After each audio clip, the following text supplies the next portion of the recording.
North America isn't the first place that comes to mind when searching for ancient megaliths. But in a country where over 100 million acres remains untouched wilderness, it's wise to stay open to surprises. You never know where this curiosity for the past will lead you and who will join you on the journey. To some, Sage Wall is just a pile of rocks not worth their time. To others, this mystery in Montana begs a closer look, a little risk, and a lot of time spent asking questions that may never be answered.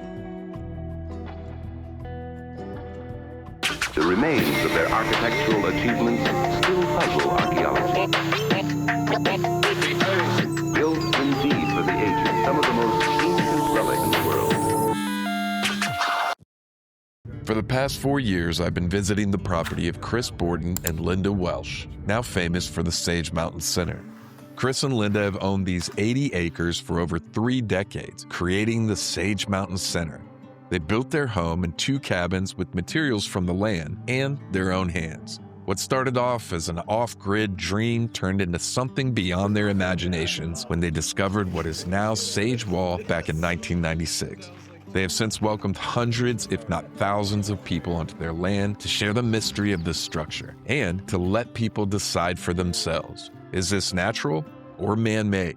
This area used to be a huge ranch that was logged decades ago, and they cut out most of the larger trees, leaving behind slash and debris. Much of this still covers the forest floor.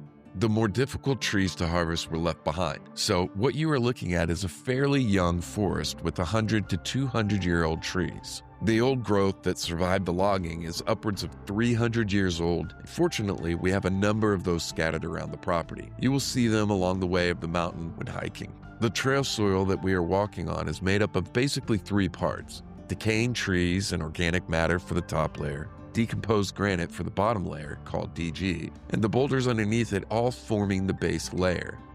Looked at another way, over thousands or hundreds of thousands of years, the granite boulders, which were here first, weather away and slough off through freeze-thaw cycles, rain, and biological decomposition, and those little granite crumbs over time form the gray, white, sandy subsoil. Later, when plants and trees grow and die, they form the top layer, which is the dark brown and black earth. In this forest up near the wall, much of the top layer is duff, which is dead needles from the Douglas fir and lodgepole pine trees. Each year, needles fall from the trees and after decades form a soft, spongy base, which we are walking over. Much of Sage Wall is still covered in over a foot of duff near the trees. This layer holds moisture, supports biological and microbial life, which continues to break down into topsoil. This in turn supports more plant and tree growth. When you guys get up there, you can actually hear some like hollow areas and changes in the ground where as you walk by the wall. One right there will be like one of the first nubs where people are like, is that a nub? I got you're like, I don't know. I don't know. So, but they're also, what are they called? They're inclusions. So there's inclusions, nubs, stuff like that. Geopolymers. Everything's acid, geopolymer. Right? Yeah, golly. The aliens. This is also a really good example. These the granite here is got a really high concentration of quartz in it. Yeah, I was gonna give. So you can see it all the demo up there. Oh, okay. Yeah, for sure. But you can see all the shiny bits. And you'll have certain portions of different concentrations or different minerals that just stay themselves. They don't blend in with the rest.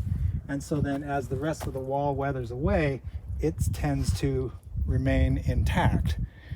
But can you imagine how long it would take if the wall went out to here for this to weather away? We're talking hundreds of thousands of years. I mean, maybe millions. Yeah. So you'll see those different xenoliths kind of scattered around. Yeah, you can feel the sponginess coming up here. Wow.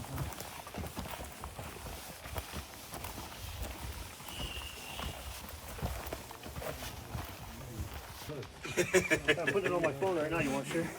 Yeah, I've seen better.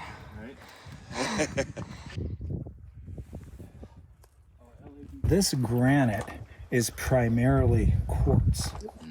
So if you take this magnifying glass and go next to the granite on the white portion, you will see these. first little peek. Oh my God. You see it? Yeah. All right, so as we come down, start revealing more and more. Oh my God, it's so tall. I need to look where I'm walking. I'm like, a little wall sign. Oh. Isn't that crazy? What? It's really hard to capture just how impressive it is on camera. That's kind of big. I didn't expect it to be that big. Not even close to that big. Jesus Christ.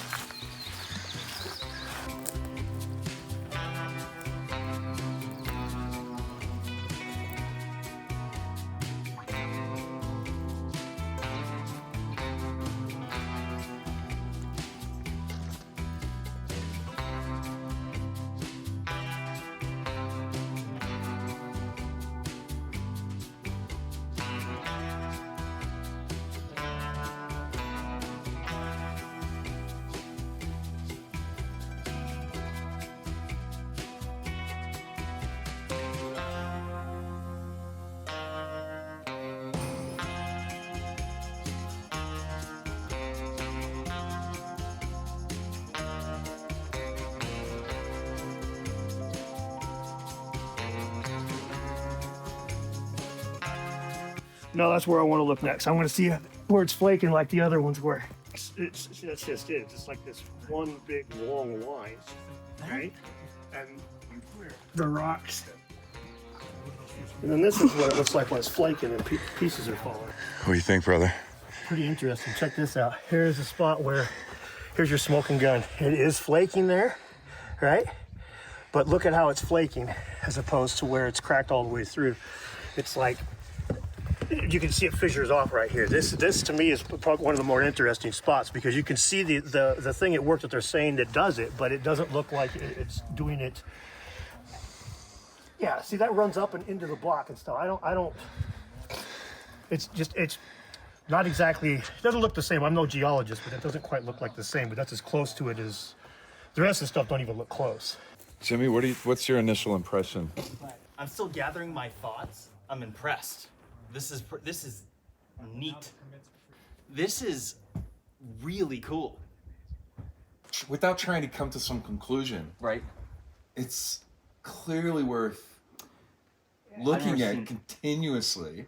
And the cool thing is if you look here and place these boulders back, you see that this was a wall too. But this side's collapsed. Right? Oh, this Also, if you guys look at the top, there's a lot of it's actually Moana stuff. You've got these larger base pieces and stuff. This is just operating on the assumption if we're looking at it like it was built. You've got this top kind of row, right? Yeah. Now it's not like straight or flat or perfect, but neither are those sides like Sacsayhuaman. Yeah. And when you go to the backside, Chris has cleared.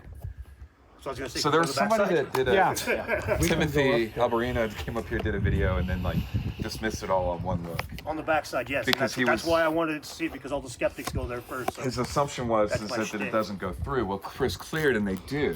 Okay, well there you go. And so you guys will be able to come up here and look and You can see right here that they go through right in this spot. Right, but, yeah. Yeah, fucking awesome. So these are all over the place. They're all over the area. Now there's one rock that's over here. I'll try to show you guys if, but it's covered with them. There's a rock that has a dozen of these on it. I'll show you guys a bunch more. It's mosquitoes. It's a mosquito pit, and that's for The mosquito pit and the breeding. That's where the and larvae, little spawn. baby grounds. Mosquito pool party. Yeah, pool party. And then just back that way, there is what looks like a carved out or a cut into the rock. I'll show you guys.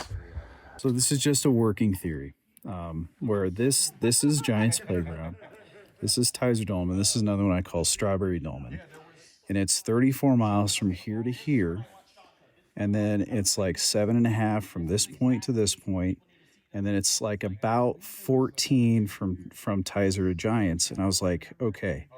There's got to be, and just look at they're in a perfect line, right? There's got to be something here. So I've been exploring this section and I was like, okay, I pinpointed this and I've gone up here. It's super rough terrain, like the roughest stuff you've ever experienced. Well, then we just discovered this. We are right here at Sage Mountain.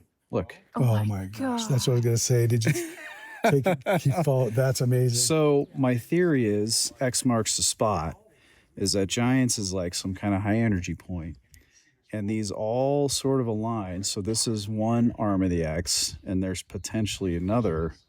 So there's a series of other potential sites that are just spread out equidistance, maybe every 7 miles. That's 7.5 amazing. miles. Oh, dude, how fun! So I'll spend like 20 years trying to figure I love it. That's fantastic. But look at that. I mean, it's near perfect. And here's what's even more interesting is this wall is aligned, from what I understand, on winter and summer equinox. It was like 212 degrees. And then it goes straight up for what would probably be close to 70 miles, right? So let's go up, you guys. Let's go to the backside. Oh, yeah. Up here, you guys. So that's why we put in a little note. Retaining wall component now. Right. Chris actually cleared this. This is the area right here, right? Called the duffer way. To basically show that it is a wall. Because there used to, there were people saying that this was just Tied into the rest of the stuff, right? And certain areas you can see that because the dirt, all this used to come up to here. Yeah. So you couldn't really tell, but now you can, which is really Mike, interesting. where Mike's standing, There's another nub. that's all very deep duff as Yeah. well. It's that soft needles that gets over hundreds of years. And, we were pointing out earlier what these trees can do, how they've pushed stuff out over time. But you can see, you'll get pushes, which obviously influence the other side, the breaks and the stones and stuff. And you can even see it. And some of these areas you get a look at in the middle of the wall. So like right here, how they fit together. You can see different points. There's another point up there where you can see how the stones are stacked. Oddly, portions of this top part of the wall are perfectly flat, as if they were cut off with a knife or a laser. If you squat down a little and line up your eyesight with the plane, you wonder how this was formed without disturbing or breaking off that little protrusion. And then you almost have areas that look so eroded, but like they were being squared off. And Mike, something else I've noticed too is there's weathered sides. So based on the weather patterns that get eroded a lot more heavily. Whereas you can see probably this side has been hit for, centuries. Right. But the other side of the wall is a little bit more protected and less degraded. So Yeah. you'll see that throughout as you're traveling because the weather comes in from this direction. Like the south moves more. And you can see east. these don't Yeah. smoothly. Yeah, Right. they're On the more other side they do. degraded, They but do, the other right. side's smoother. This one was buried. This was buried. So yeah, he excavated this level of duff or whatever down to where it is now, but it used to come up to this here. And so there was this question that was basically being posed that this it was just part of an outcropping. But what we're showing now by him doing that is that no, Yep. it actually is going down, and that side goes down another 15 feet to a flat surface. So this wall goes down even another 15 feet. That's a telltale, right? Like there's a footing before So you that- put the rocks on. Yeah, that there's a flat base level underneath all this is Do you know kind of where crazy. that? Do you know where that is? And like where it's situated? The flat part Yeah, through the length of it. in the middle. Yeah, so he did ground penetrating radar from I think somewhere right around here all the way down.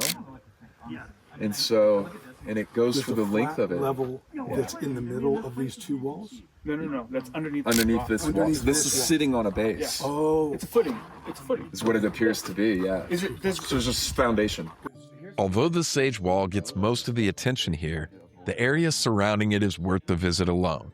The views are endless, the air is pristine, and the landscape is like a natural jungle gem.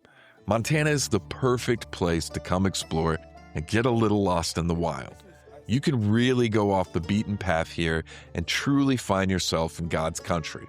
Not because of who lives here, but because of who doesn't.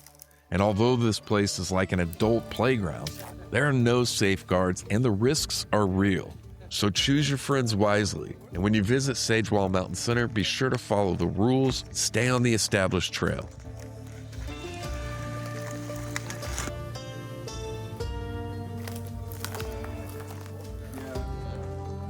I cussed at them in Hindi, Maracho.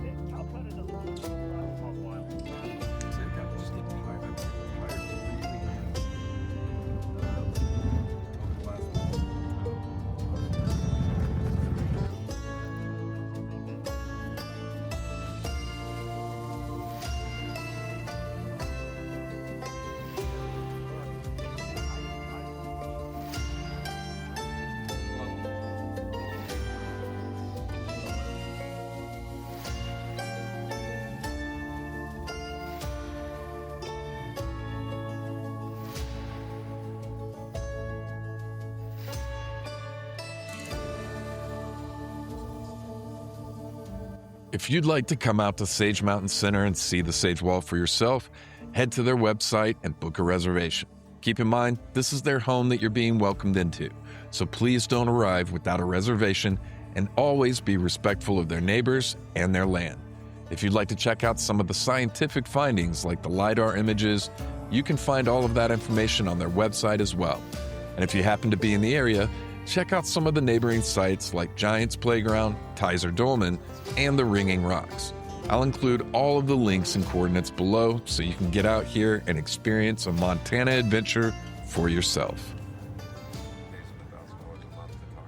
Hey guys, we hope you enjoy the channel, the content, and more than anything else, you're inspired to get out and see the world for yourself when and where you can.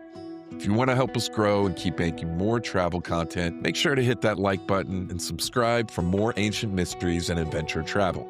My new book, Lost Then Found, is now officially available. It's my raw story of travel, healing, and self-discovery. I wrote this book with the hopes of inspiring others to know it is never too late to pursue your dreams, and you can never sink too low, and you can't turn it all around and live an amazing life. Link is below as well if you'd like to get your copy now. Huge shout out to our channel members and supporters. If you'd like to join and get access to even more content, early access, exclusive content, and members-only perks, consider joining as a channel member or Patreon supporter as we grow and develop this side of the channel. Every bit helps to keep these adventures going. Remember, you can join us on Tuesday at 3 p.m. Central Standard Time on our secondary channel, Wandering Wolf Live, with incredible guests, interesting topics, and more. Head over and check it out. Thank you so much for watching and supporting.